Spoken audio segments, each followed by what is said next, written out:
See if this story sounds familiar to you. An asteroid the size of Texas is barreling through space and coming towards Earth. It will be entering our atmosphere in a matter of days, and we have no idea it is coming. Welcome, everyone. This is Morning Coffee and Bible with Brandon Fogel. I am so glad you're here. I hope you're having a wonderful morning, a wonderful day, and you're ready to get going. We are going to jump into it. I'm not going to dilly-dally as much. I'm going to try to remove the dilly-dallying. So we can just try to remove the silliness. Let's get right into it. Let me continue with the story. Here we go. The U.S. government is aware of this asteroid, but the public has no clue that this is happening. A group of men have been assembled and have been given a mission that they can either refuse or accept. And this mission is to save the world. Now, out of this group of misfits, they are led by a man who is brash and unconventional. He goes against the grain in all aspects of his life. He's good at what he does and knows how to get the job, whatever job it is, done. His name is Harry Stamper, and he has a daughter named Grace. One of Harry's workers is a man named AJ, who, like Harry himself, is extremely confident and almost cocky at times. And this AJ has been under Harry's nose dating his daughter Grace for some time now. Harry and AJ, along with the rest of his crew, who are the most unlikely heroes you would ever find, are asked to embark upon a mission to launch into space to meet the asteroid on its way to Earth so that they can use their skill of drilling to drill into this flying mass of rock that is hurling through space at nearly the speed of light. As you probably have already guessed, Harry and all his men accept this mission and eventually find themselves upon this asteroid in the worst conditions imaginable. After hours of drilling... Try again in a few seconds. Okay, that was embarrassing. As you probably have already guessed, Harry and all his men accept this mission and eventually find themselves upon this asteroid in the worst conditions imaginable. After hours of drilling into the rock using Harry's own crafted equipment, they finally reach the depth that will be deep enough for their mission to be successful.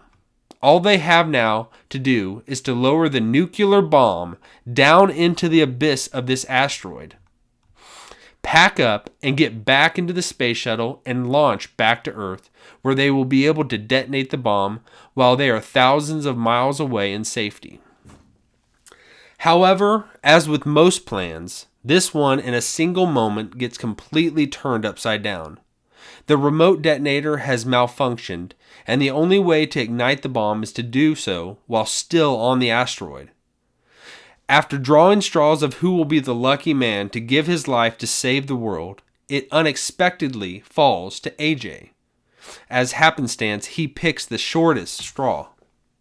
Harry escorts AJ back down to the surface of the asteroid, and while on their way, being choked up, AJ asks Harry to tell Grace how much he loves her and misses her. While suddenly, as the door opens to step out, Harry grabs AJ, puts something in his vest, tears his oxygen, and throws him back into the elevator to go back up to the space shuttle. "You're going to tell Grace yourself," Harry says. "Your job is to take care of my little girl now." The billions of people on Earth have now been made aware of what is taking place, and they are bracing for the possibility of impact and what would inevitably lead to human annihilation. The space shuttle departs, leaving Harry all alone on the asteroid to finish the mission. And for all intents and purposes, it looks like Harry and his men will have been successful once again in getting a job done that seems impossible to complete. But the asteroid is not ready to be defeated just yet. As you can imagine, the atmosphere or lack thereof on this rock flying through space is very unpredictable. And Harry, in a split second, is knocked off his feet, and the detonator he is holding gets flung from his hand. The crew in the space shuttle starts to get worried because Harry should have by now detonated the bomb. There is a point at which it will be too late if the bomb is not detonated in time, that this will all have been just a useless exercise. One of the men in the ship is fearful that Harry will not be able to do what he must do, and he begins urging the pilot to turn around and go back. But Harry's closest friend and AJ know better, and they insist to giving Harry more time because they understand that he will finish the job. Back on the rock, Harry is climbing and crawling as shrapnel and debris are flying in all directions.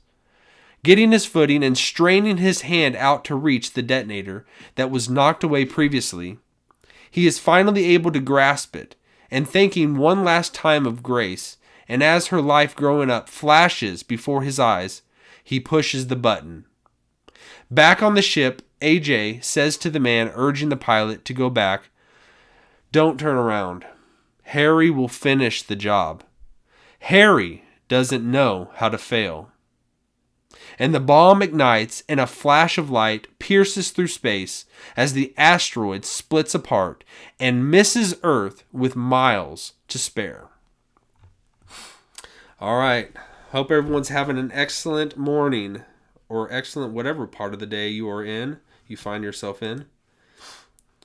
We are rolling. This is Morning Coffee and Bible with your host, Brandon Fogel. So,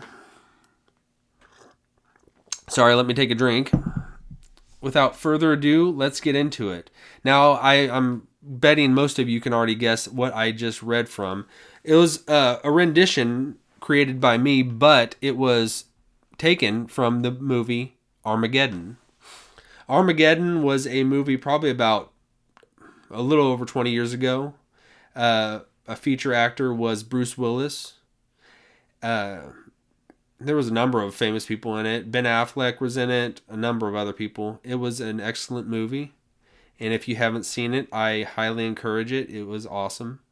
And the lead singer of Aerosmith, which is Steve Tyler, I think that's his name. His daughter, I believe, plays the part as Grace, which is AJ's girlfriend who was eventually going to become his wife. But it's an awesome movie. And why did I start off the morning coffee and Bible with that? Well, I wanted to start it off because we are going to be talking about this morning a little snippet from that movie that I love, and what Ben Affleck, who plays AJ in that movie, he says, "Don't go back. Harry will get it done." And I'm not using the exact words. I don't know the exact words we said, but he says something like, "Harry doesn't know how to fail." That line, whenever always heard that line, whenever I watched that movie and heard that, it always brought amazing feelings to me. Like I got goosebumps, and made me always just like it was just a really cool high that you would get just listening to that, because it was an awesome part of the movie. And the only thing that could ever make it into my mind, like how I could capture what he's saying right there and actually apply it to the reality of my life, is there's no one like person on this earth right now that I could give I could look to and say, wow, that person, they cannot fail. They're not going to fail. They're not going to let me down. But as with many things, and what I would say, like if you listen to songs or anything like that, a lot of the songs that we listen to, we apply them to something greater. A lot of songs are written about love and the woman you love and all that kind of stuff. But when we boil it down, we can really apply those things to something we're seeking after more, and the only one who can actually fulfill that, which would be God. So I've taken that, and I've loved that little snippet, that little line that AJ says, and I apply that to God, because in reality, God is the only one who doesn't know how to fail. So that is what we are going to be focusing on this morning, is that God doesn't know how to fail. Now, we're going to unpack that in many different ways. We're going to look at different Bible verses or just parts of the Bible. We're not going to really go much line by line or anything like that, but we're just going to talk about different parts of the Bible and how that can be kind of pulled out and we can get a better understanding of God and what that applies to our lives. If God doesn't know how to fail, and just even that little phrase, doesn't know how to, well, that like, am I playing kind of loose with this, and am I just kind of taking a little bit too far? I mean, maybe, could be, possibly, but I would say that I think I have liberty to do this because God, we can take many things that are in this world and in this life and apply them to God. Ultimately, He's the one who created everything. He's the one who's put us in this reality that we experience. So we can tie everything back to Him in some form or fashion. Now, a lot of things in this world do get twisted and turned, so they mischaracterize God. But a lot of things we could truly put back on Him, And so I'm gonna take this movie from this snippet from a Hollywood movie, and I am going to run with it. So we're gonna talk about that. So let me pull up a few things. All right, so I hope everything is rolling the way it's supposed to. Let's put my notes over here. And we got the audio rolling. And I don't know how all this is all going to come out and sound. So hopefully everything sounds all right. I don't have a person checking me and say, hey, audio is good. Sound quality, excellent. No, I don't have that. I am running. I am just shooting from the hip, You know how that goes. If you're anybody, you know how that goes. So let me pull up a few things. All right. Put things where they need to be. All right. So the things that we are going to talk about, we're going to focus on 4 different books of the Bible that I've pulled out, and I've selected them for various reasons. They kind of went with the theme I wanted to run with this morning. One was going to be Genesis. 2, and I'm going to list them all right. Yeah, give me that thumbs up. I'll take it. 1 is going to be Genesis. 2 is going to be Ruth. Now, let's see if you can find that book in your Bible. It's a very tiny book in the Old Testament. 3, we're going to look at Isaiah, and specifically chapter 53-ish. Not exactly 53. We're going to look a little bit before that as well. And then we are going to camp out as much as we can and as much as we can glean from the book of Revelation. We're going to look at Revelation and see some different things from there and how this all ties in and how this all applies to the reality that God cannot fail. He doesn't know how to fail.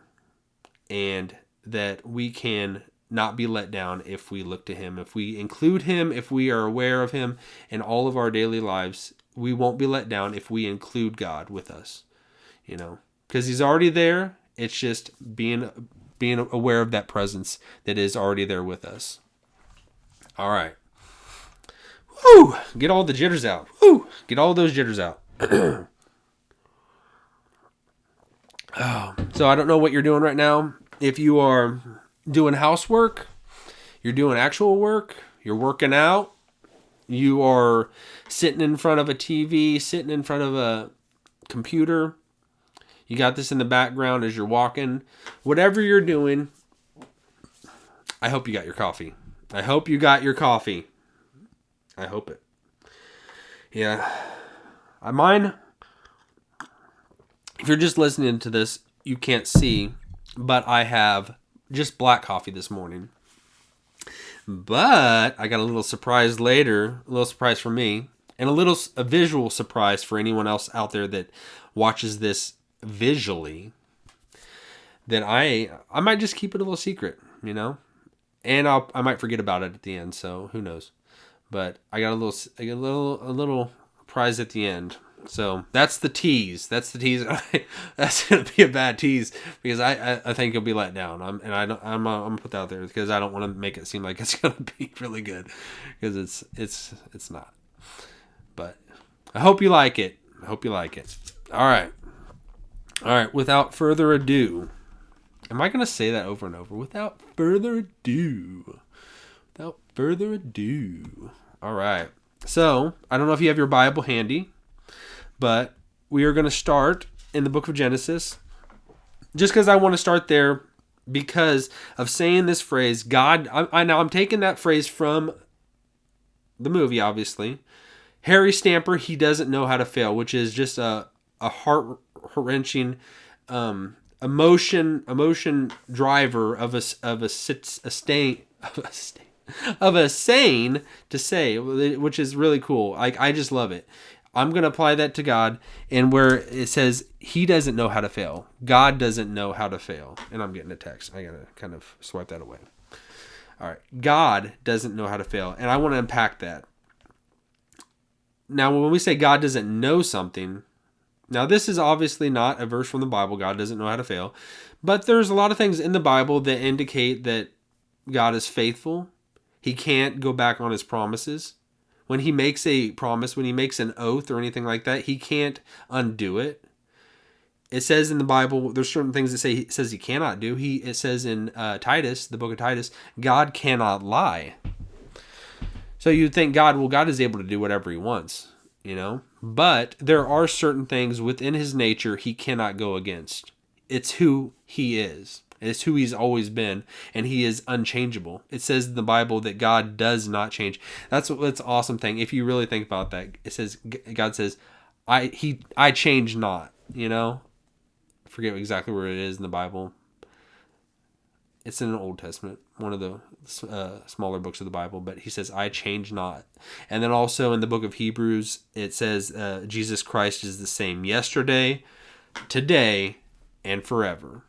He does not change. And Jesus Christ, being God in human form, he does not change. So, all right.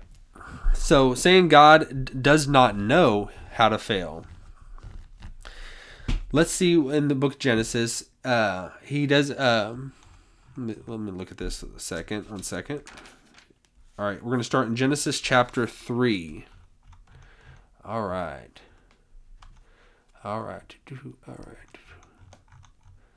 One second.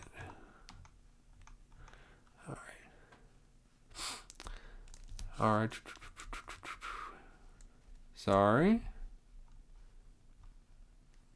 And I gotta learn. I'm gonna learn how to edit. I'm actually learning how to edit. So hopefully these dry points in the podcast and the video I will remove. But until we get to that day, they might just be there to stay for a little bit. All right.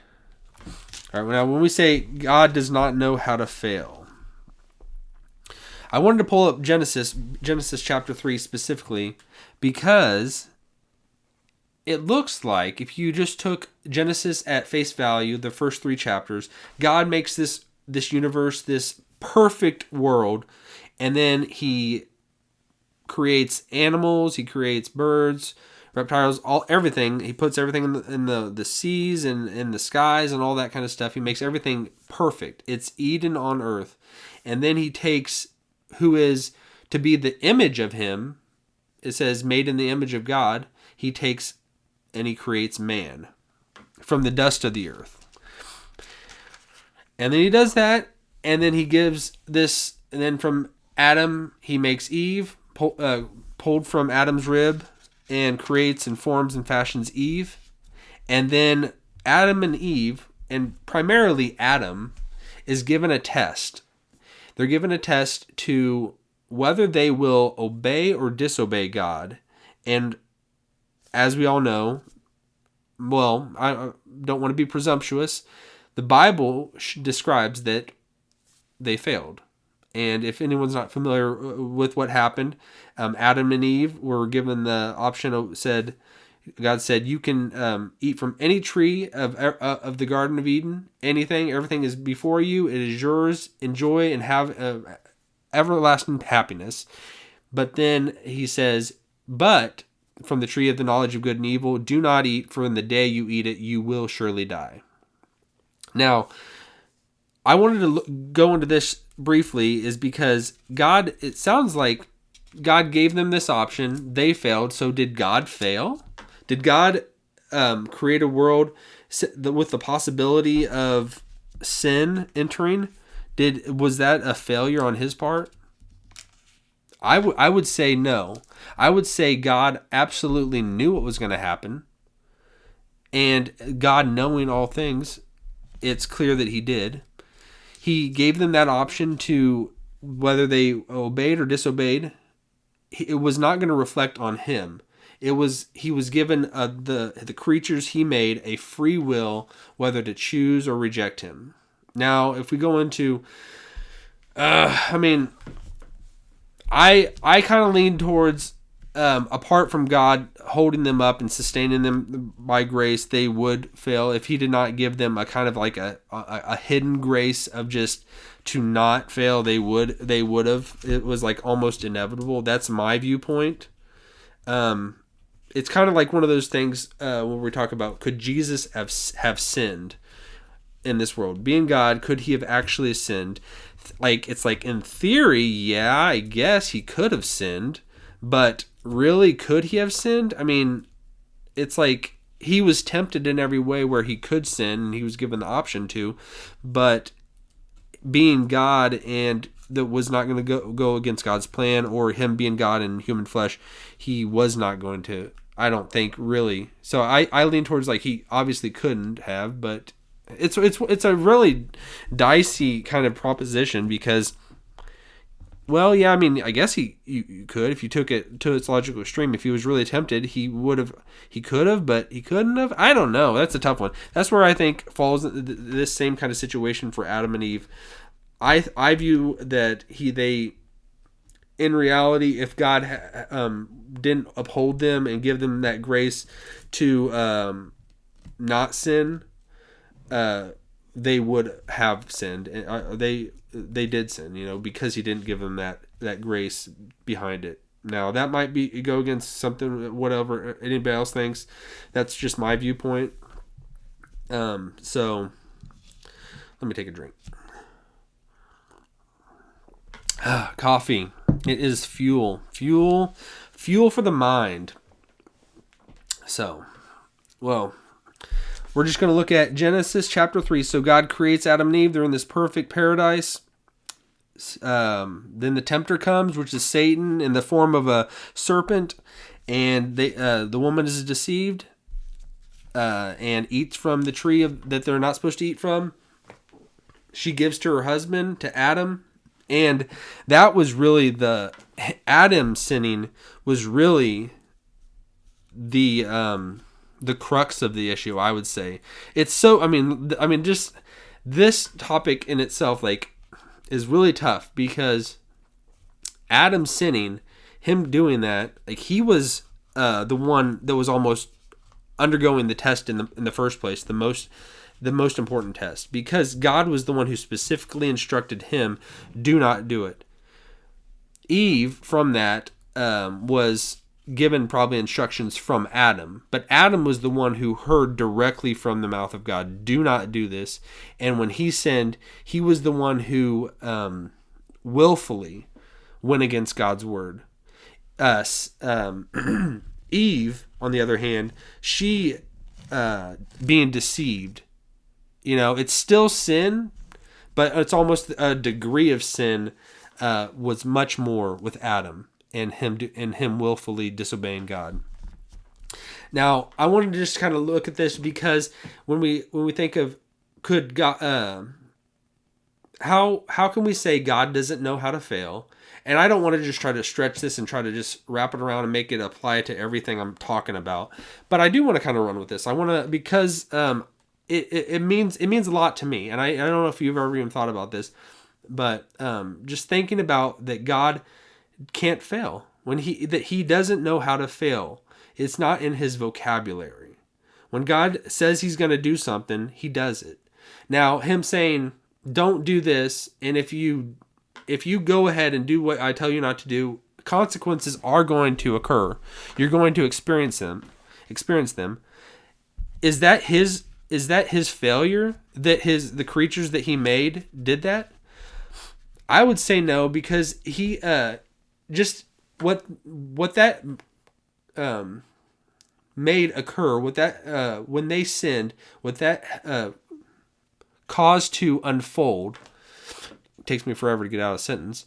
What that caused to unfold was, it was going to be the unfolding of redemptive history, so that it was going to demonstrate to God's creation that he's not only love and righteous and perfect and holy and all that, but also that he's gracious, that he's merciful. And that was something that none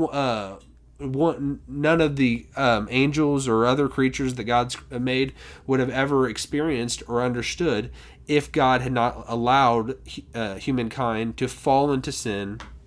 And then where he goes after, makes a plan to go back and redeem his fallen creation, redeem humanity, it was going to demonstrate that he is forgiving, that he is merciful.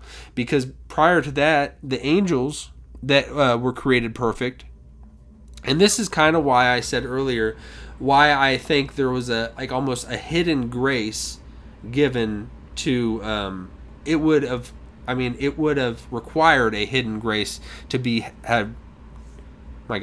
it would have required a hidden grace to have been given to Adam and Eve for them to have not have sinned. Because we see out of the angels, I don't even know how many angels were created, but it says not all of them remained perfect. Not all of them remained on God's side, and a number of them fell into sin. A number of them sinned. So why did some angels sin and some other angels didn't? And that's for a lot of the hidden aspects that we do not know, the mystery of God, that why certain things happen. Why do some people choose to believe and others don't choose to believe? You know what I mean? It's there is kind of something that is behind the scenes. There is a mystery that we don't understand fully, that we don't have privy to, and and that we're not given at this time. Maybe someday when we get to heaven we will understand. But a number of the angels fell, and I would just say they weren't given a hidden grace. They weren't given a grace to uphold them to not fall. That's the only thing I could say. That's from my little small finite mind, trying to take from the Bible and trying to understand it. But so let's look at that a little bit more. So God tells Adam and Eve, if you eat of this, you will surely die. They do that. God's plan, it looks like it did not come out the way that we would think would be perfect, because it looks like God failed. I would say God did not fail. He did not fail whatsoever, but he would have had he obviously has a prior knowledge of everything that happens. He plans everything that does happen, and humanity is, we make real choices, but God is the one that is behind all choices. He's the one who allows and directs and indirectly causes and all that kind of stuff. So he is in control of everything that happens. So when Adam and Eve fell into sin, they failed into sin. They did, and that's what they did. And it was clear that God was not in any way, it was not his fault at all whatsoever. He gave them the choice. They willingly made the choice to eat from the tree of knowledge of good and evil, and their eyes were open, and then they had sinned, and then that's where we are left today, fallen into a world of sin. So now, them eating from the tree of knowledge of good and evil, it says their eyes were opened. So they could not reverse what they had done. There was no going back. All that could happen was God somehow making a way that they could be brought back into a right standing with him. And then that's what happens. All right. So So I would just say God does not know how to fail, and even though He puts things in place that it looks like that He failed in a certain way, in reality He did not, because it's not His causing of His creatures to make wrong choices. All it did was it put into place an opportunity for Him to demonstrate His grace, and which He did when He came was sending Christ into the world to come and rescue us from our sins, and so that we can be brought back into a right relationship with Him. All right, so I feel like I've just got into it, and I just kind of just wheeling and dealing right now. All right. So I wanted to just jump into Genesis to kind of bring that up, and we're going to get a little bit further. And so humanity has fallen into sin, and God tells because they sinned, he curses the world, he curses man, he curses the woman, he curses the serpent, and but he also gives this promise that he is going to that the seed of the woman is going to crush that serpent's head. And that is the first gospel, which is the first good news of that God is going to be Savior. He is going to save. He's going to come and save His people. So, and that is in Genesis chapter 3, verse 15. Actually, let me just read that, just so that's a good one to kind of kick us off with. All right, Genesis chapter 3, verse 15. And God speaking to the serpent, He says, "And I will put enmity between you and the woman, and between your seed and her seed. He shall bruise your head, and you shall bruise his heel." Now that is Satan his head being crushed by the seed of the woman, which happens in the cross. Jesus Christ crushing the head of the serpent. That's when Satan does not have any more power. He has no power over us when that happens. He can try to tempt us and accuse us and all the rest. He has no power over us anymore because of the cross of Christ. All right, we're going to skip through to the book of Ruth. All right. I don't know if you've read through the book of Ruth. If you haven't, you really need to. It is a very short read, and it is an awesome book. I love it. Whenever I think of the book of Ruth, the word that I think of, I'll give you a second to try to guess. What word would I think of? And I guarantee you're not going to guess. I think of the word wholesome. That is the word that always comes to my mind when I think of the book of Ruth. And here I am again, not finding the books of the Bible. Man, I just need it in front of me, in front of a screen, it feels like, because it takes me forever to actually locate something. I think it's right after Joshua. Maybe before Judges. Let's see if I'm right. And I was wrong. It's probably right after Judges. I found it! Yay! Yay! Yay! Yay! Wow, that was weird. All right, let's just sip. Let's do some sipping. All right, grab your coffee and just do some sipping. Warm up your coffee. You need to. That's what you need to be doing when I'm kind of drawing it out and just like taking forever to get to a point. Just grab your coffee and go warm it up. Whatever hot beverage you're drinking. All right, the book of Ruth. Finally there. And I only wanted to read a little snippet of it, but the book of Ruth, it is, I'm just going to give a very quick, you're thinking, what does he do that is ever quick? I don't know. But I'm going to do a quick summary of the book of Ruth. The book of Ruth is about a woman named Ruth, as you can guess, and she is a Moabitess, which is a different ethnicity, or she's not from the people of Israel. She descended from another line of people, and which the Moabites, they were idolaters, which was everybody. Everybody was idolaters. Everybody worshipped their own gods. If you were not of Israel and you didn't worship the God of Israel, you worshipped false gods, and so she was of the idol worshippers and the false gods that were out there. But she is a Moabitess. She goes and she's married to a man. He dies. She has a sister, and the husband of her sister dies as well. And the mom of the two men, I think her name was Naomi, and so Naomi is going to go back to the land of Israel because she'd left due to like a famine or something.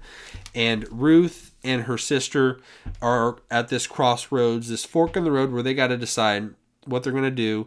Ruth clings to the mom and says, "I will go back and I will be with you and your people. Your people will be my people and your God will be my God." But the other daughter, the sister of Ruth, does not, and she just goes back and goes to live her life, which was a big thing, because in the ancient world, women being taken care of by men was almost the only way they could survive. You had to go under the shelter of a man to be able to provide and take care of you. It's not like it is today. That's not at all like it is today. And but back then, her going to it was a way of like a humbling way that she says, "I don't care that I don't have a future husband that is going to take care of me. I don't have someone there. You're not going to have another son that I could have another husband. But I'm going to still come and like cling to you, and your people are going to be my people, and your God's my God." So that is how Ruth steps into the land of Israel, which is a really cool thing. What happens? She goes back with Naomi. They go to Israel, and she by just a lot of coincidences happen, and she finds herself working in a field, and the man of that field is named Boaz. Now Boaz, he is awesome. I just, this book, whenever I always read it, it just made me feel good, because it was just one of the verses I want to read is if I could find it.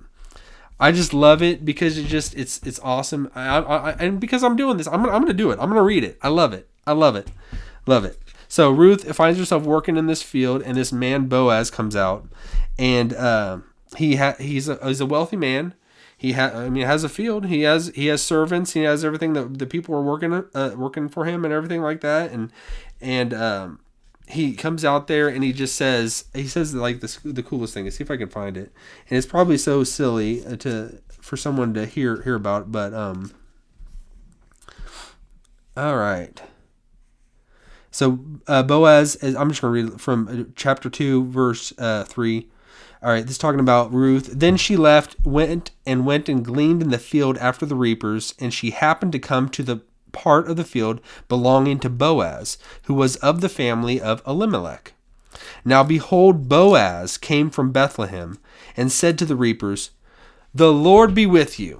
And they answered him, "The Lord bless you." I don't care. It seems like it's such a simple phrase and such a simple thing. Like, why does that even matter at all? To me, it always mattered a lot, because it's just like, it just always made me feel so good when that was their life. He just to live in that time would have been just awesome. Like, everything was all about God. Your whole national identity was built on God. You're the people, the chosen people. You worship the true and living God, and it wasn't a time where the knowledge of God was so prevalent like it is now. That we have Bibles everywhere, and like everyone has an opportunity to know about God and who He is. But back then, it was kind of like just to a very small group of people. But it's like it was before like the explosion happened where Jesus came and then He said, "Go to all parts of the world, tell them the good news, and make disciples of me," so that it's like the nations can be brought in. That had not happened yet.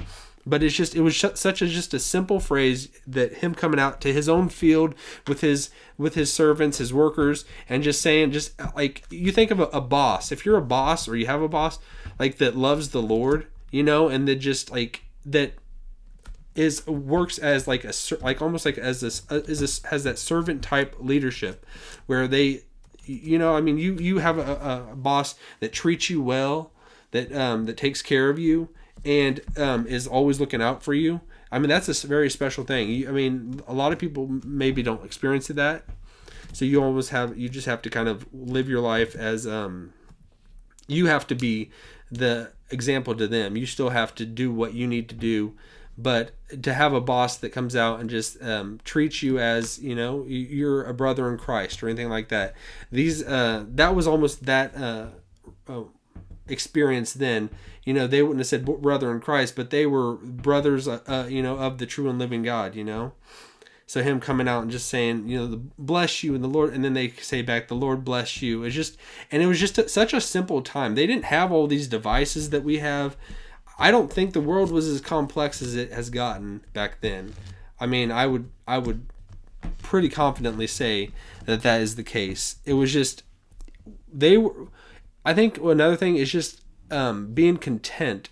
Always the book of Ruth reminds me of contentment, because they had such a little, didn't have many things, but all you needed was food to sustain you, and a roof or clothing to keep you warm and take care of you, and like that. It was just everything was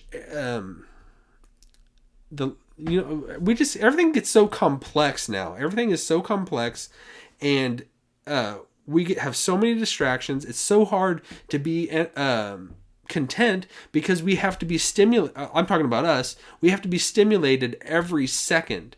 We are constantly just overstimulated, that we are numb to anything outside of us. That we are just we get bored easily. And I always tell my kids, do not tell me you're bored. Do not tell me you're bored. We should never be bored. As Christians, I would say we should never be bored. There's never anything because there's always something we could be doing, obviously for God's kingdom, we could be doing something, but also, and I know I probably sound corny when I talk about this, because a lot of things I have in my head, and when I voice them, I'm sure they sound really corny, but I'm going to voice it anyways. We should never be bored, because God is with us. It's like you're like standing, living in God's presence, and you're saying, I'm bored. Why would you even think that? Because I don't have a phone in front of me, because I don't have a TV in front of me, because I'm not playing PlayStation or Xbox. Why would you ever say you are bored when you have the true and living God who is right with you right now? You can be praying to Him. You can be talking to Him. You can be telling Him about your day. You could be asking Him for guidance. What should I be doing right now? What can I do that would bring you glory? If we just changed our mindset so that we started thinking like that, I think it would be very beneficial for us and for others, and it would just draw us to God, make us closer to God. It would make us more aware of His presence, and I think we would grow in our relationship with Him. And a lot of times it's just when we grow in our relationship with Him, that's when we can grow in our relationship with others in a good way. We can be more of an example of Christ to whoever we're with. I want to be the type of person that is like Moses, that whenever I approach someone, whenever I encounter someone, it is like that I have stepped down from the mountain, out of the cloud, out from the presence of God, and I am walking and I am ready to meet someone and interact with them so that they see the glow of God on my face. I want to have that, and it's tough to have that. It is tough to have that. It is extremely tough to have that because life just kicks you in the face, kicks you in the teeth. You just can't. Life is tough.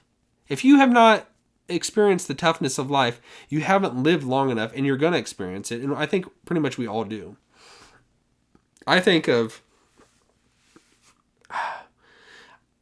and this is all out. This is way out of left field, but I'm just going to just pull it out. I used to think of different people. You look at different people as celebrities, and you just think, wow, they have the perfect life, and maybe some of them do. Maybe some of them have the perfect life. Who knows? But I remember I used to think of Will Smith. He was a person, and I know but this was years ago, and I was like, his life, he couldn't be any better. I was thinking of Will Smith, and then even before that, there was Tiger Woods, and just but then eventually things in this life, things come out, and the world sees what they're going through. Even Tom Brady, the world sees. Things come out. We're all people, and everything. No matter what we get, how good things can get, how good things can be, no matter what we can achieve or whatever, we're all going to be just kind of what am I trying to say? And I know what I'm trying to say. It's I know what I'm trying to say, but I can't think of the word. It's we're eventually going to. I have notifications just popping up, and it's just distractions. That's what I'm talking about. Those are distractions. We got notifications just all the time bombarding us. We have notifications. Nothing has ever just settled down and relaxed. Everything is always going 110 miles per hour. And I'm sure there are so many people out there that experience this day in, day out. Most people in the real world, you go to work, and it's you have to make a decision every second. You have to make a decision every second, and there's you can't just sit back and reflect on much, and you can't. There's not much time to spend with God because there is, but we're so bombarded with busyness that it's hard to bring God in to that craziness of our life. You know what I mean? I remember seeing a thing. It was one of those. I don't know if it's an acronym, but it was the word busy, and it stood for being under Satan's yoke. Now, just take a second to think about that. I'm gonna say that again. The word busy is being under Satan's yoke. Just think about that. A lot of times, I think Satan he puts busyness over us so that he can easier, is that even a word? Control us easier, so that he can sway us easier, so that we can not be doing the things that would be bringing glory to God. That would, and I am so guilty of this. Most of my life, I'm just thinking, I have the desire to do what is good. I have the desire. How many of you out there get that desire that you want to? Oh, you get an idea that you want to do something. You want to take care of someone. You want to do something to help someone, but it actually never happens. I have that so many times. It's things just fizzle out. You get the desire, and you have where you want to go out and do something for someone, or you want to make a difference in someone's life, but it just never grows into actually action. It just stays as a desire, and then it eventually just dwindles away. Yeah. So, well, I wanted to just talk about that. That was the book of Ruth, and I wanted to skip to the end of the book of Ruth, and the reason I'm even bringing that book up is because of God's promise in Genesis that he was the seed of the woman, which is Jesus Christ. I will say that loud, and I will say that with conviction. Jesus Christ is that seed of the woman. He is that promised seed. And So the seed of the woman, which is Jesus Christ, from that very beginning of the book of the Bible, you think about that. That was written almost 2,000 years before Christ. So that's like almost 3,000 years since right now. You know what I mean? Like, God said that to the that's Moses writing the book of Genesis, and that was even much longer that was actually happening, which was with Adam and Eve, our first parents. So God told them, He said, He's making a promise that He was going to fulfill. And then that's what the book of Genesis kind of goes down the line, and that's why there's so many genealogies in the Bible.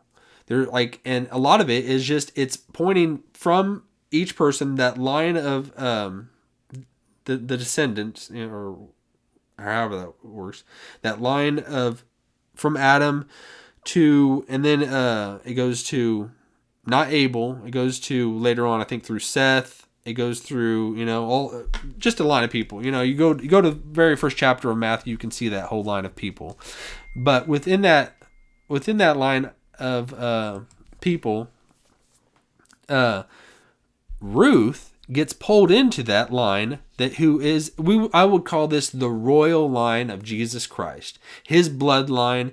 And this is who, has anyone ever got on Ancestry or any type of kind of app to kind of find out your family history? Well, that a lot of the Bible is the family history of Jesus Christ.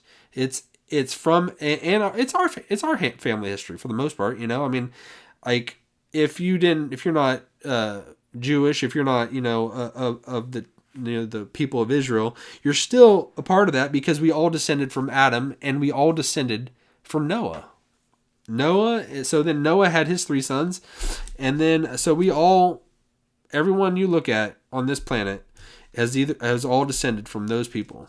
So, but it becomes God wanted to make it very clear who the promised Messiah is, and He made it clear by saying by the line of succession going through from Adam all the way to, and then we get to this man named Abraham, and that's I kind of actually skipped over that part. I wanted to kind of talk about Abraham a little bit, but we're too far into this, so we're not going to go back. But He makes that promise to Abraham, and then from Abraham and his sons, or his son Isaac, and then to Israel, or to Jacob, and then Jacob, which becomes Israel. He has his children, and then from that, from his 12 sons, one of them is the one that is selected, who will be who the royal line will go through, and that's the son Judah. And there's a whole reason why it was Judah, why it was chosen as Judah. And and then from Judah, it goes to a bunch of other people, but it stays within this same bloodline, going down through where it becomes very specific that it is that God wanted to make it clear who the Messiah was. He's not just going to be some random guy that comes out of nowhere and says, "Hey, I'm the Messiah," or whatever. I'm the Son of God, or anything like that. That could be something like later on with the Antichrist. Just some guy that comes out. If that is going to be a future thing, which I tend to, I lean towards that will be a future unfolding, and we could maybe step into that a little bit when we get to the book of Revelation. But to stay on the topic of Jesus's line of succession, it goes from Israel's son to Judah, and then from Judah descends. It goes to King David. And I'm sure most people listening to this have heard of this, but there might be some that haven't. But there's a very specific line of succession, a royal line, that the Messiah was going to come from. All right. I don't know why I started flipping pages. All right. But I wanted to read the very end of Ruth. And this is, so Ruth, who was a foreigner, she was not of the people of Israel, but she gets grafted in to be a part of the messianic line. That means Jesus's great grandmother was Ruth. She was in that line, which is pretty neat. So this is the very end of the book of Ruth. It's a beautiful love story in the book of Ruth. Boaz takes Ruth under his wing. He marries her and he takes care of her, and then it's an awesome love story. And it's a representation of, you would say, Boaz, he was a type of Christ. That is a way of saying he functioned in that capacity as an example of a type of Christ beforehand. You know, Jesus is the fulfillment of that perfect he is the fulfillment of that. But within the Old Testament, there are many people who functioned as a type of Christ, and you could go through so many different people. David, Joseph, out of Jacob's 12 sons, he functioned as a type of Christ. There's many people who did that. Like they were like kind of like almost like a glimmer or a glimpse of Jesus in the Old Testament. Moses was a type of Christ. There's many people who functioned that way. It's like they were almost like they were kind of foreshadowing who Jesus would be, but Jesus is the fulfillment of all those things. So, all right, the very end of the book of Ruth, Ruth has a son, and then it continues the genealogy, and that's it's the author's main point of the book of Ruth, is to show to let kind of, what am I trying to say? It's pointing towards David, King David, and that's the kind of the main point of the book of Ruth. It gives this beautiful love story of what happened, but it's ultimately just pointing to the messianic line, and it talks about how she begot so and so, and who begot so and so, who begot David. And I'll read this through so it kind of makes a little more sense. The very last words of the book of Ruth. Now this is the genealogy of Perez. Ooh. All right, now we're backtracking a little bit. When they're saying Perez, they're going back in time a little bit, which is would have been like from before Ruth and Boaz. I'm just going to read it. Now this is the genealogy of Perez. Perez begot Hezron. Hezron begot Ram, and Ram begot Amminadab. Amminadab begot Nahshon, and Nahshon begot Salmon. Salmon begot Boaz, which was Ruth's husband. And Boaz begot Obed. Obed begot Jesse, and Jesse begot David. So that makes King David his, dad, grandparent, great-grandparent, great-great-grandparent. So that makes David's great-great-grandmother would have been Ruth, according to this. So that's pretty cool. So all of that is to say, like, why are there so many genealogies? And I hope your eyes didn't glaze over on that little short snippet I gave of the genealogy of King David. But a lot of people, I like the genealogies. You don't want to get absorbed in them or anything like that, but they're pretty cool. And I think a lot of people right now, we care about our genealogies. I've got on Ancestry. I've tried to follow my family tree and try to, where did I come from? I'm sure a lot of people that listen to this, you kind of think about, like, what was, like, my great grandparents back in the 1800s or the 1700s, or as many records as we can find. It's pretty interesting, just to think about. So now we're going to skip a little ahead. We're going to hit Isaiah, the book of Isaiah. I mean, you think I'm like, why are you bouncing all over the place? What are you doing? There is a method to my madness. There is a method, but mostly it's just madness. All right. I said I wanted to camp in the book of Revelation. Let's try to get through right here, and then we'll kind of sit down in the book of Revelation a little bit, because there's a lot there that we could talk about. There's a lot there in any verse of the Bible. There's a lot there we could talk about. Sorry. Okay. You're like, what is he doing? I'm hearing movement in my house, so you just kind of sometimes don't know what's going on. All right. And I might actually read the whole chapter of Isaiah. I might do it. And I hope Isaiah chapter 53, this, if you have not heard it, it's kind of like almost like the climax of I take it as almost the climax of the book of Isaiah.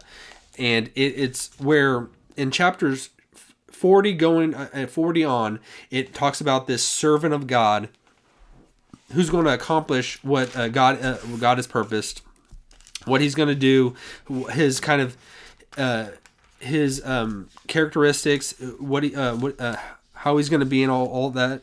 And then chapter 53 is where we get to what is known as the suffering servant. So in chapter 53, I'm going to actually start a little bit before that, and I'm going to read this through. This is chapter 52. Now, be aware that this book, Isaiah would have lived probably about 700 to 800 years before Jesus. Think about that. I mean, we just sometimes just gloss over a lot of the Bible, and it's so easy to just not even think about. It's so easy to not think about how this was all put together and how it's all so perfectly perfectly aligns. Nothing goes against one thing or the other, and how something 800 years prophesied exactly what happened when Jesus was on earth. And so chapter 53 is the sin-bearing servant, this servant of God who comes, and he's going to take upon himself and be punished for the sins of his people. All right. Chapter 52, at the very end of it, says, "Behold, my servant shall deal prudently. He shall be exalted and extolled and be very high, just as many were astonished at you. So his visage was marred more than any man, and his form more than the sons of men. So shall he sprinkle many nations. Kings shall shut their mouths at him. For what had not been told them they shall see, and what they had not heard they shall consider." All right, now we get into chapter 53. Now, the books of the Bible were not written in chapters. They were not written in verse. They were long accounts written on, more than likely, just one scroll of papyrus. But we have, since then, broken it up into chapters and verses so that we can quickly find verses in the Bible. So in chapter 53, which would have just been one continued telling of what is taking place, this is looking forward to the prophet Isaiah is looking forward to. He's seeing something that's going to happen in the future, but this account, this portrayal of what happens is almost like his people, which is the people of Israel, his people looking backwards and seeing this suffering servant, and then them becoming and them understanding what he has done for them. So it's God's people looking back and understanding, because it speaks almost in a past tense. That's why it's kind of weird, because it's Isaiah looking forward because he sees this Messiah accomplishing this, but he's almost seeing forward to even past Christ and the people of Israel looking back and understanding what their Messiah did, and them finally understanding what he accomplished. So I hope that makes sense. "Who has believed our report, and to whom has the arm of the Lord been revealed?" Speaking about Jesus, "For he shall grow up before him as a tender plant, and as a root out of dry ground. He has no form or comeliness, and when we see him, there is no beauty that we should desire him." You always think Jesus would have been a beautiful man. You know, I mean, according to the Bible, there was nothing that would have attracted us to Jesus. I mean, you think about that. Really think about that. Like that, when Jesus was living and handling his ministry, he was not something that people would just been like struck in awe by his presence, but it was what he did and the things he said that made him like that people felt like they knew that he was something extremely special, but just the sight of him and everything like that, nothing would have just drawn amazement from anybody seeing him, which is kind of weird because we always think Jesus would have him been this perfectly beautiful looking man, but according to the Bible, it's not so much, All right. It says, he is despised and rejected by men, a man of sorrows and acquainted with grief. And we hid, as it were, our faces from him. He was despised, and we did not esteem him. Surely he has borne our griefs and carried our sorrows. Yet we esteemed him stricken, smitten by God, and afflicted. But he was wounded for our transgressions, he was bruised for our iniquities. The chastisement of our peace was upon him, and by his stripes we are healed. All we like sheep have gone astray. We have turned everyone to his own way, and the Lord has laid on him the iniquity of us all. He was oppressed and he was afflicted, yet he opened not his mouth. He was led as a lamb to the slaughter, and as a sheep before its shearers is silent, so he opened not his mouth. He was taken from prison and from judgment. And who will declare his generation? For he was cut off from the land of the living. For the transgressions of my people he was stricken.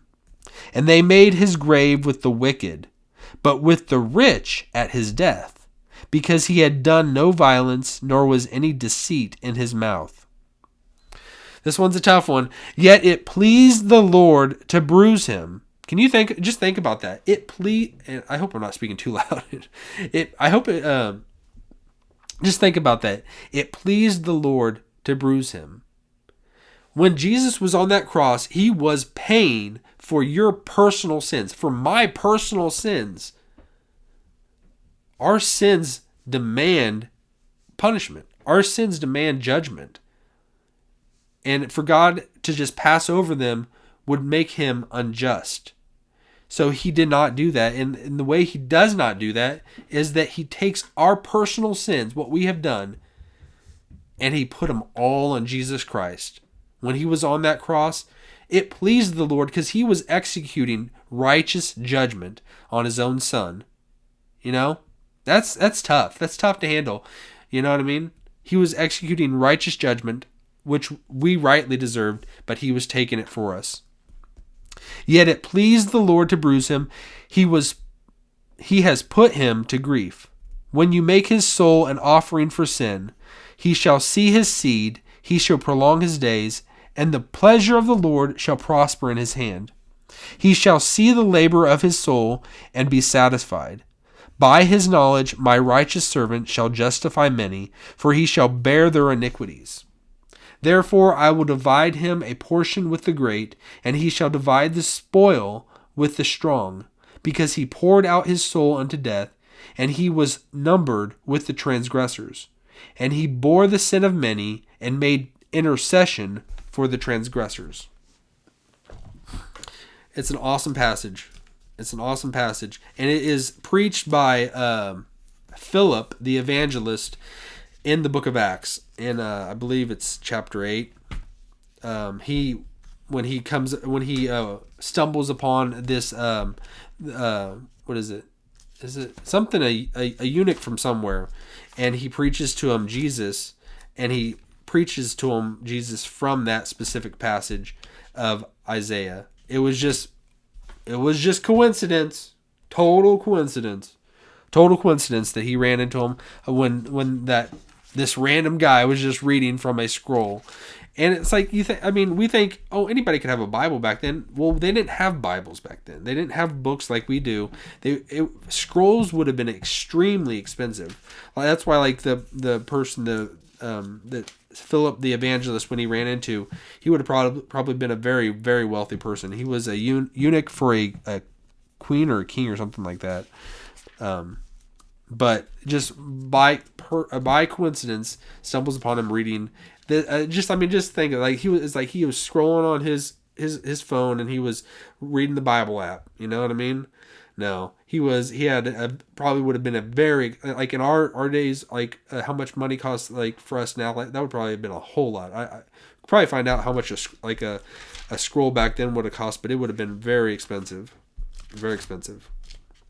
All right, we are going to fast forward a little bit. Fast forward. Now, do I dare touch upon again my surprise at the end? I might just do it now, just because I don't want to build it up, and I tend to build things up. You ask my wife, and she would say that I build things up all the time. Like if I have anything for our kids, I have a surprise for them. They would say like, I just like if I have something a surprise, I want to make it fun, and it's fun for me to build it up, even though it's a lot of times that's kind of over promising and under delivering, you know. So, but it's tough. It's tough not to do that.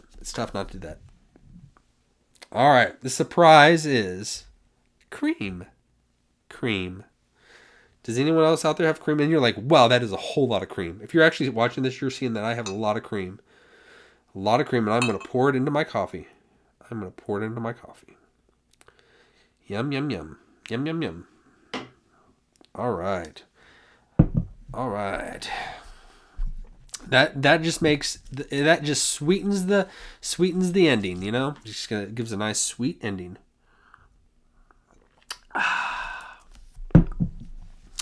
What coffee y'all drinking? Huh?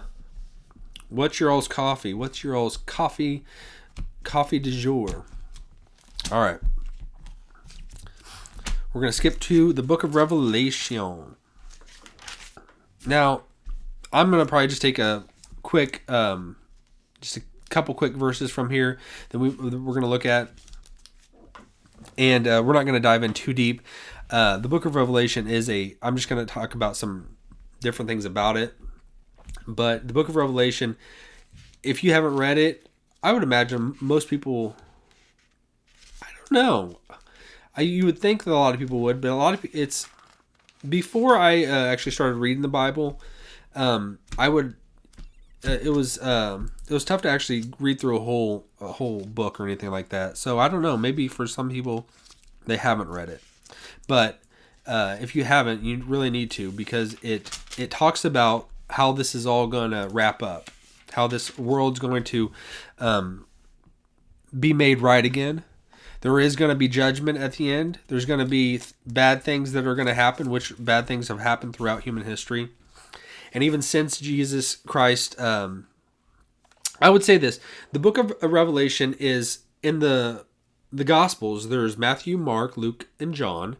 Matthew, Mark, and Luke, they all give what is called the Olivet Discourse of Jesus, which is when they're walking out of the temple before Jesus dies. When they're walking out of the temple and they ask, they're like, the disciples are mesmerized by the temple. I mean, like if you've ever been in front of a huge structure that mankind has built, I mean, I just think about like arenas that we build today. I mean, if you just think about like any arena that you go to or anything like that, or it's just massive things. It's like, how do people build these things? I don't understand it. I don't know. I don't get it. Like a lot of things. I mean, there's just so many. Like, how did we get to this point where we can put these things together? And we can.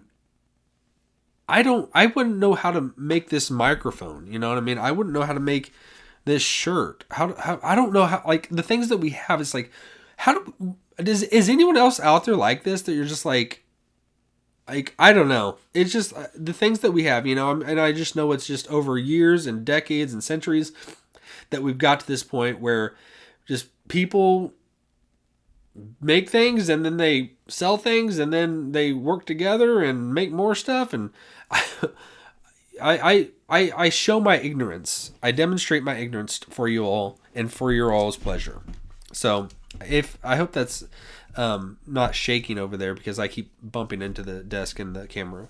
Hope it's not moving, but I told you this is this is the sausage being made sometimes, and I know people don't like to see the sausage being made. They just like to see the end sausage.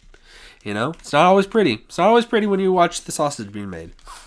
But that's why there is editing. There's editing tools. The editing tools to clean things up, to make them really nice and neat and pretty. So, which I tend to not use. And, it is what it is. It is what it is. Maybe someday I will. Maybe someday. I'm trying to get better at that. But where was I going with that? So with massive structures that people build, Jesus and his disciples are walking out of the temple, and they would have been walking out of Herod's temple. That would have taken, I don't know how long it says, it took like 70 years to build it up to that time or something like that. I think it's something like that. That long to build this huge structure, and they're just mesmerized by it. In which this is the second temple. This is the second temple that they're walking out of.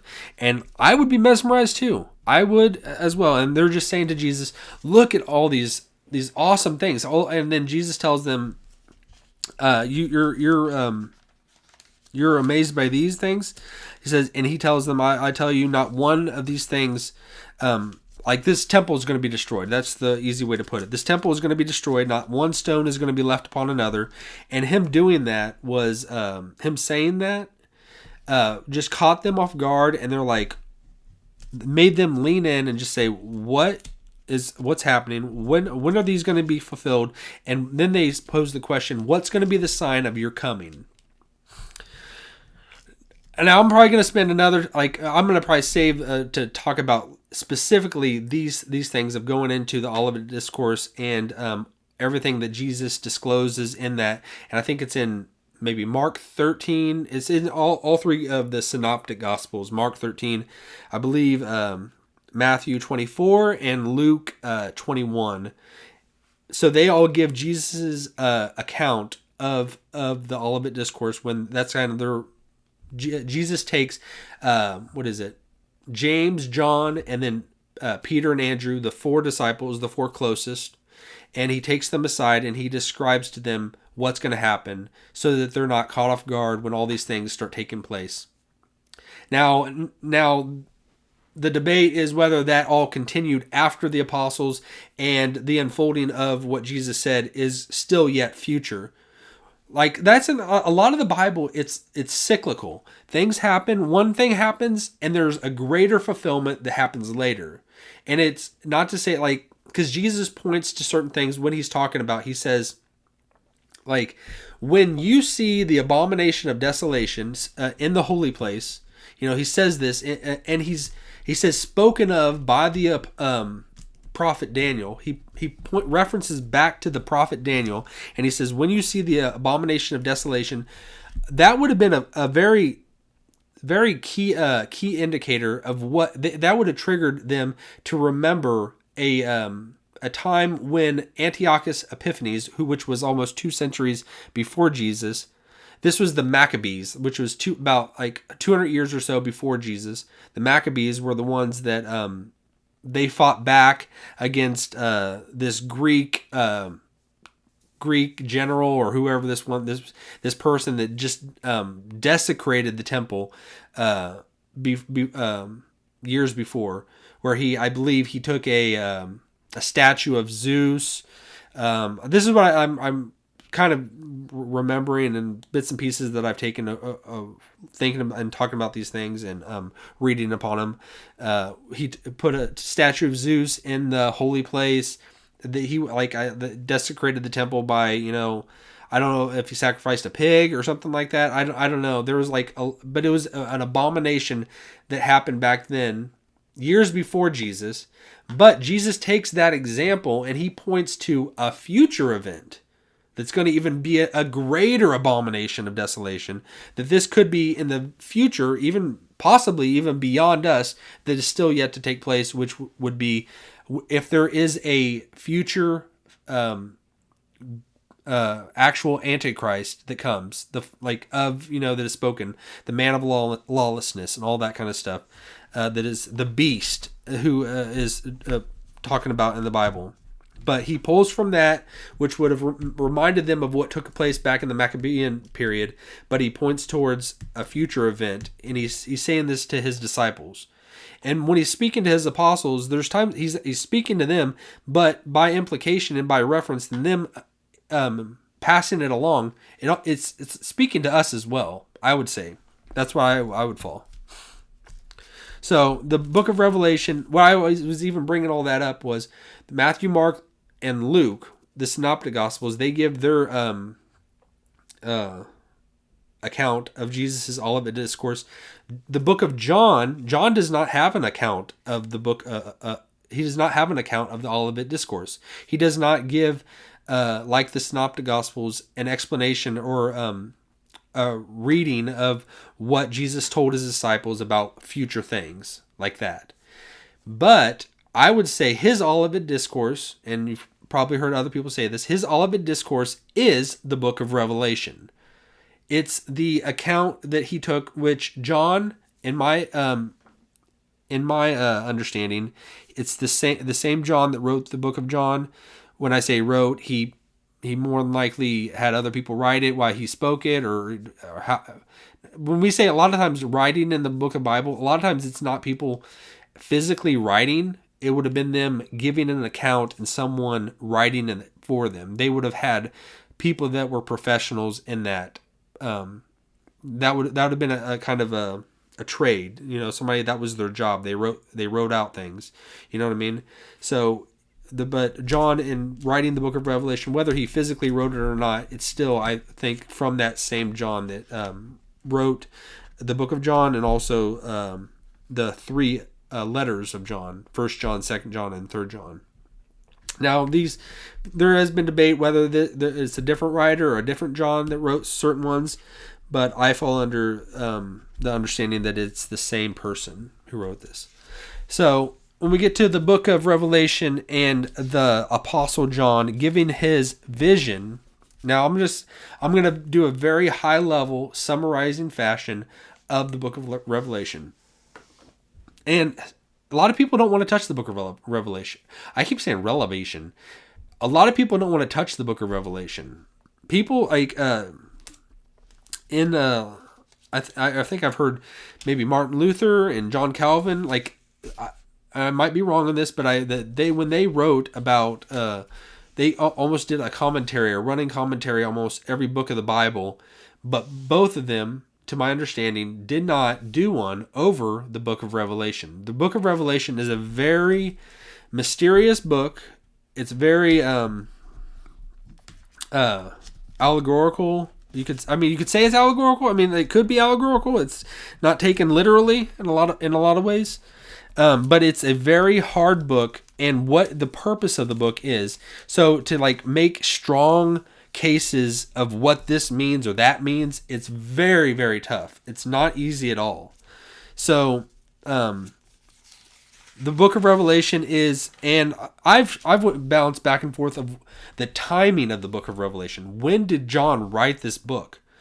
And I've went to, this happened before the temple was destroyed, and the temple was actually destroyed, physically destroyed, in 70 A.D. by General Titus of the Roman army. He destroyed the temple, and that is, every scholar agrees with that pretty much. That's not a debated issue at all. He destroyed the temple in 70 A.D. and a lot of what Jesus is telling his disciples of things to take place, it's pointing to that event that was going to happen within that generation. Now, what gets tough is in his description of unfolding events that are going to happen in the future, when he's telling his disciples, is he tells them the destruction of the temple is going to happen, and that did happen within that generation, because Jesus says all these things will be fulfilled within this generation, which that would have been a huge prophecy. I got that thumbs up. There we go. That would have been a huge prophecy, a prediction. And it would have been a very clear way. People like the Old Testament, and I don't want to start chasing rabbits, and that's what I tend to do. In the Old Testament, it gives parameters for a prophet. If a prophet a prophet can be tested whether they are a true prophet of God based on certain criteria. If they meet this criteria, they can be a bona fide prophet. If they don't meet this criteria, they are not a true prophet. And one of them is if a prophet makes a prediction and it comes to pass, they could be a true prophet of God. So, but if a prophet makes a prediction and it doesn't come to pass, that is an indicator that they are not a true prophet. That's where it gets kind of dicey. But a person can make a prediction and I would say, let's stay in the context of a prophet. A prophet could still make a prediction and it be true, that prophecy come to fruition and happen, but they could still be a false prophet. This is where it gets kind of tough. If a prophet back in like the Old Testament would have made a prediction, it came to pass, but then they started trying to lead people away from following God, the true and living God, they would have been a false prophet, like sent just to kind of mislead the people and almost as a test, so that that the people of God would have been tested. They would have understood this is a false prophet, and they would their course of action would be to stone them. You would stone, or you would execute a false prophet. So Jesus making this prediction in the Olivet Discourse, he says all these things are going to happen within this generation. He says the temple is going to be destroyed. Not one stone is going to be left upon another. And I would say that one stone left upon another, I've heard, is when the Romans destroyed the temple, they burned the temple down. That what would have taken place would have been gold would have melted and went down into the rocks, and then the Romans and the soldiers and everything like that, as they were destroying everything, they would have been pulling every stone which in every way, trying to get that gold that had melted down into the rocks. So that happens. The Romans destroyed the temple, and then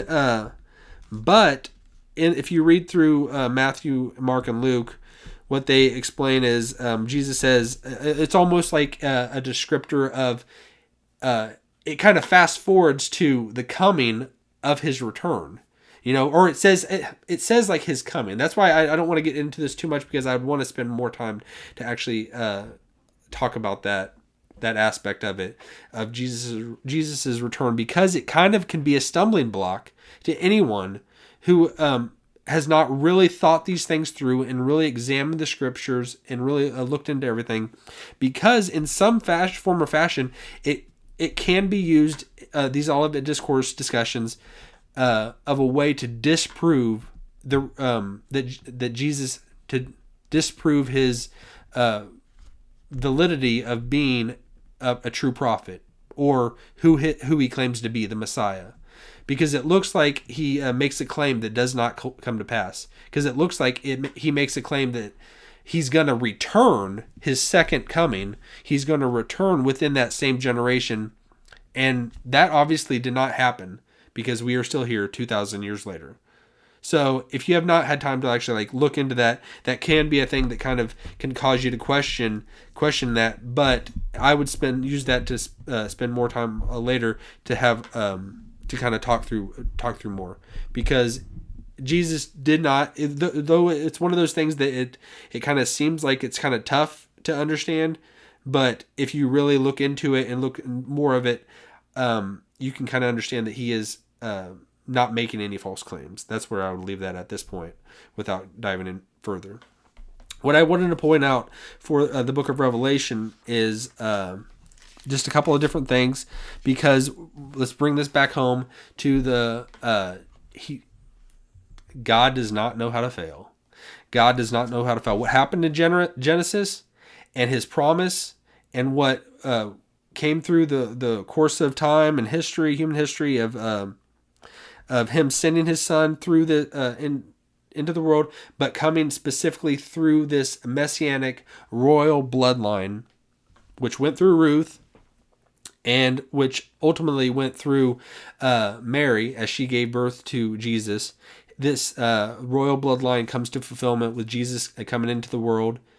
And so God's promise that he would come into the world and faithfully redeem his people is executed when he comes and he's born of Mary, and then he lives that perfect life that we could not live, and that he goes to the cross and pays for our sins, and that he crushes the head of the serpent on the cross. When he was on that cross, when he was paying for our sins, he was in effect crushing the head of the serpent. So Revelation is a future narrative of what's going to happen within this world, I would say.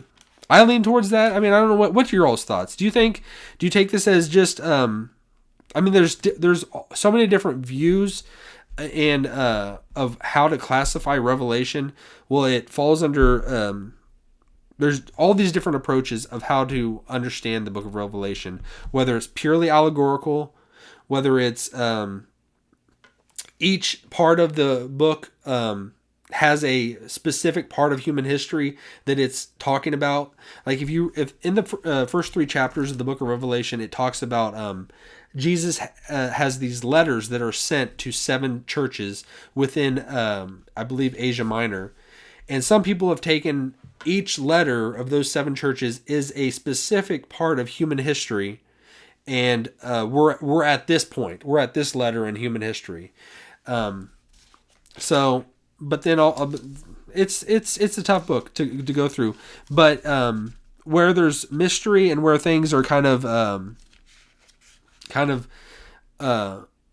hard to interpret, there's still so much there, and there's still so much we can learn. Every time you read through it, you're going to come away with a more sometimes a more clear understanding. Sometimes you might come more confusion, but I would say overall the basic theme of the book is the faithfulness of God. God is telling his people at the beginning of the book, you're going to go through this trial, but if you can make it through this trial, you will be reunited with God in paradise forever, and that's the whole point of the book. And really, it's God is going to carry you through.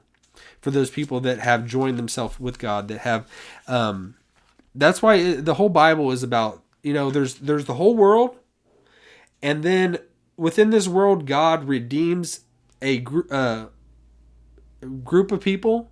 But even within that group of people, there's people that are in there that are not truly of the redeemed people of God. They're just, that's what's called the wheat and the tares. There's people that are truly of God's people, but then there's also people that are just putting on a show, that are just not really, that don't truly love God.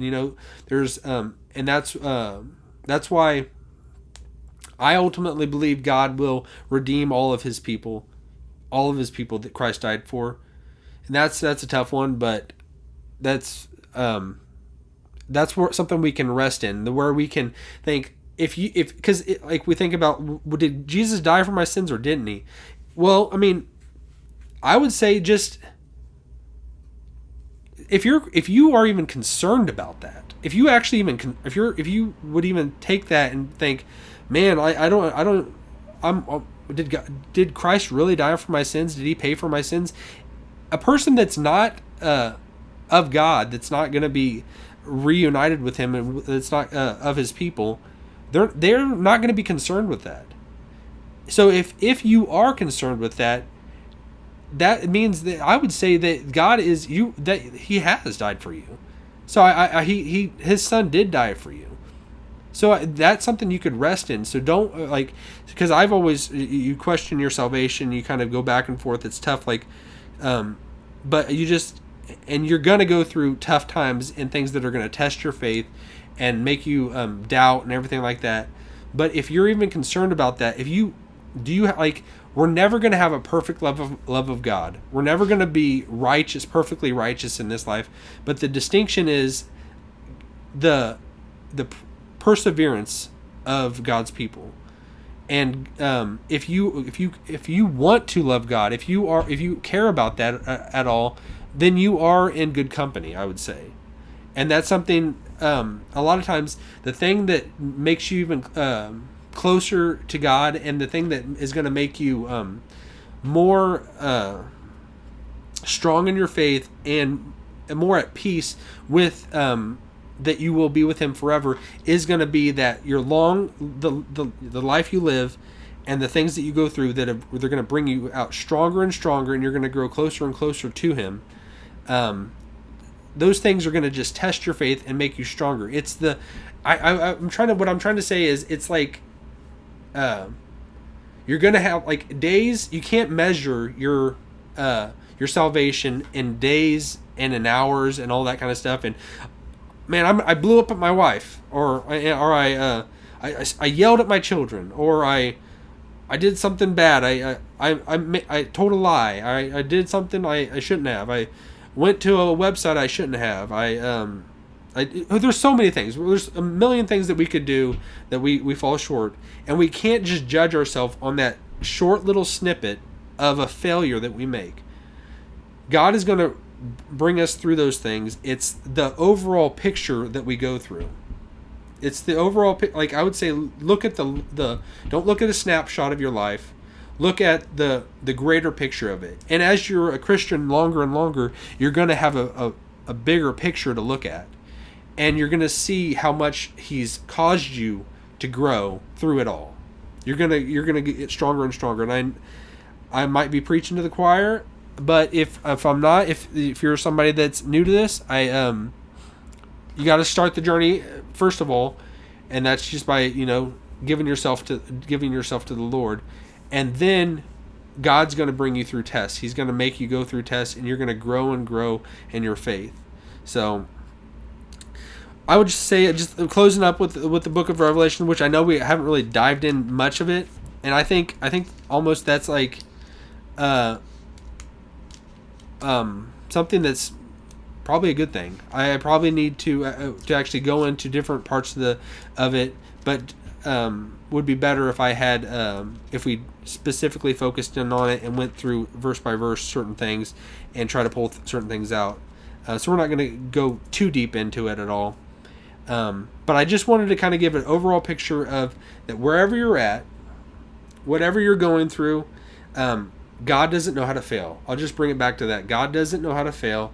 And though we fail every day, God does not know how to fail. He will, whatever He's bringing you through right now, whatever you're specifically going through, if you look to Him, He's going to bring you out through the other side. You're going to go through a lot of stuff. We go through a lot of things that are not fun, and it's extremely tough, and this life is hard, and anyone who's lived long enough understands that. So whatever you're going through, look to Christ, and He will lead you through it. So I hope you have a great rest of your day. We're going to stop right there, and God bless. Peace.